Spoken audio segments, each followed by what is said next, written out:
আকাশের জল মাটিতে পড়তে না পড়তে আমার ভর্তা খাওয়ার ক্রেভিং শুরু হয়ে গেছে। আর ভর্তা ভাত মাখিয়ে আমি বসে পড়েছি খেতে। ভীষণ ইচ্ছা করছিল ঝাল ঝাল করে ভর্তা ভাত দিয়ে ভাত খেতে। অতিরিক্ত গরমের কারণে সেটার হয়ে উঠছিল না। যেই আকাশের জল মাটিতে পড়েছে সাথে সাথে আমি শুরু হয়ে গেছি এত রকমের ভর্তা আয়োজন করে নিয়ে বসে। প্রথমে বানাচ্ছি আজকে পটল ভর্তা। পটল ভর্তার কিন্তু খোসাটাই হলো আসল। এই খোসাটা দিয়ে পটল ভর্তা খেলে খুব ভালো লাগে, মানে খোসাটা রাখতেই হবে।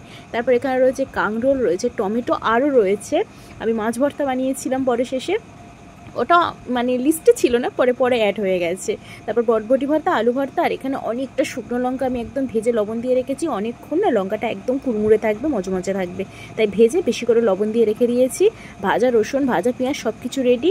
এবার কি করবো, এক এক করে আমি সব ভর্তাগুলো রেডি করবো। প্রথমে আমি বটবটিটাকে একটু বেটে নিলাম, সেদ্ধ করে রেখেছিলাম, ভাজা করা যেতে পারে, তো তবুও আমি একটু হেলদির উপরে বানালাম, একটু ঢং করে, ঠিক আছে।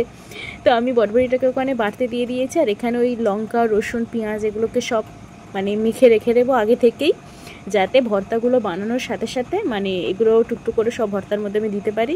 ওখানে ওইদিকে তেল গরম করতে দিয়ে দিয়েছি। তেলের মধ্যে দিয়েছি আমি একটু ওই যে কালো যেই এটা হয় না, কি বলে ভুলে যাচ্ছি এখন, তারপরে ওই ভুলে গেছি। তারপরে ওখানে একটু পেঁয়াজ কুচি দিয়েছিলাম, দিয়ে বটবটিটা দিয়ে দিলাম।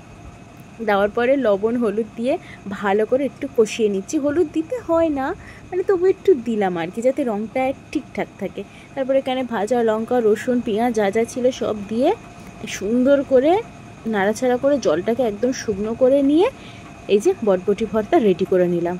প্রথমবার কিনে বটবটি ভর্তা ট্রাই করব, অনেক জায়গায় দেখেছি সবাই খাচ্ছে, তো ভাবলাম ট্রাই করা দেখতে পারি। এমনি ভালো লাগে না, বাট ভর্তাতে কিন্তু দারুণ লেগেছে।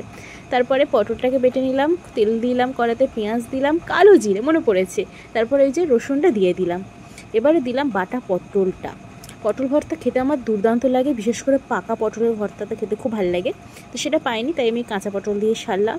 তারপর ওই যে চিলি ফ্লেক্স দিলাম, মানে যে ভাজা লঙ্কাটা রেখেছিলাম সেটা দিলাম। এখানে কিন্তু আমি পেঁয়াজটা দেবো না, ঠিক আছে, পটল ভর্তার মধ্যে।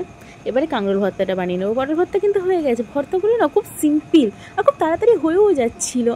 আপনারা দেখতে পাচ্ছেন, আমার না দেখে অ্যাকচুয়ালি আমার খুব ক্রেভিং হচ্ছে তো ভর্তা ভাতের, তাই আমি ঠিক করে কি রেসিপিটা স্প্রেন করতে পারছি না। আপনারা একটু দেখে দেখে বাকিটা ম্যানেজ করে নেবেন। আর আমি জানি যারা যারা ভিডিওটা দেখছেন আজকে, তারা হয়তো অনেকেই আছেন যাদের ভর্তা অনেক পছন্দ, আর আমার থেকে অনেক ভালো বানাতে পারেন।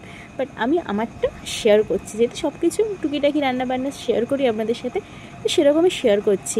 কাঁকরোল ভর্তা স্পেশালি হলো না ওই মানে যাই হোক কথা আটকে যাচ্ছে, এটা স্পেশাল হলো কাঁচা পেঁয়াজটা একটু শেষে দেবেন, তাহলে খেতে দুর্দান্ত হবে। টমেটো ভর্তা আমার সব থেকে প্রিয়। আমার না ডিম ভর্তা বানানোর ইচ্ছে ছিল জানেন, তো সেটার বানিয়ে উঠতে পারলাম না এই মাছটার জন্য। টমেটো ভর্তাটা দুর্দান্ত খেতে হয়েছিল, একটু টকটক ঝাল ঝাল, অসাধারণ ছিল, অসাধারণ।